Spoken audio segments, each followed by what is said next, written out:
So, welcome back to Sustainable Smallholding France, and today I am using a massive surplus of tomatoes to make some tomato soup. So, I'm just preparing the tomatoes, taking the green hulls out and taking out the little hard bit in the centre. And I've got 3 cloves of garlic that have been chopped. They don't need to be fine because they're going to get blitzed along with the onions and the tomatoes. And no, I don't take the skins off because when this soup has been made, it is going to be blended, so there is no goodness missing.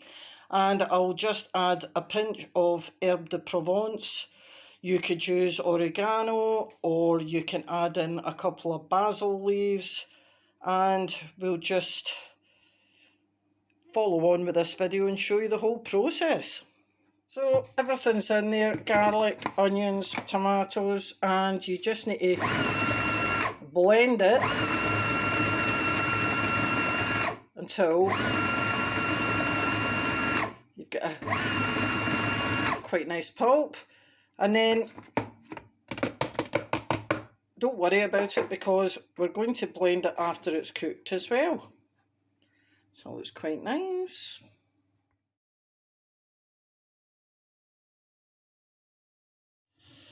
So I've got a pint of chicken stock here and this is homemade chicken stock from roast chicken carcasses that I've kept, and then I just freeze it in a bag. So I've just defrosted it overnight and I'm just heating it through, and then I'm going to add my pulpy tomato, garlic and onion mix, and then towards the end of the cooking I'll put a pinch of herb de Provence in it. Now if you don't think you've got enough tomatoes, you could add a cheap tin of peeled plum tomatoes just to kind of add, well, a bit of volume and a bit more taste. But I will put this lid on the pressure cooker, good old Prestige, Mum's old pressure cooker. God, I don't know how old that is. Must be 40-year-old. Still works a treat. Change the seal inside it every couple of years and off we go. So I'll bring that to the boil, let the steam escape from the safety valve, turn it off, and then I'll add the herb de Provence, and then I'll cook it a little bit without the lid on, and you can come back and see what it looks like then. So about 10 minutes later, you can just about hear the steam, and the little safety valve has gone up, and all I'm going to do is turn off the heat now, and I'm going to leave the pan there for about 10 minutes to cool down, and then I'll give it a stir and see if it needs any more heat or if we're ready to add the herbs and blend. And guys, the smell in this kitchen now is amazing. It's amazing. So I've let it cool down, I've just added the herbs and I've given it a little heat through, and we are now ready to blend. You can see how much has evaporated off. That will be the water that was in the stock, plus a little of the liquid that was in the tomatoes. But oh my goodness, it smells marvellous.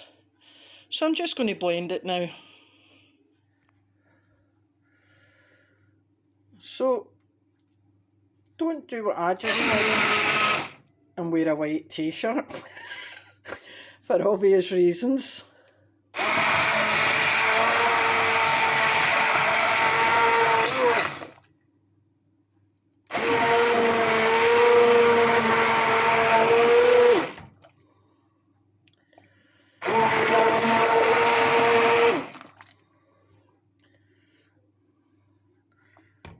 I think that's probably enough, to be honest. It's blended in the garlic. Oh, there's a wee bit of onion left, so I'll just do it for another minute more. So that's it ready, folks. So You can serve it with a dollop of creme fraiche, a little swirl of cream, nice fresh bread.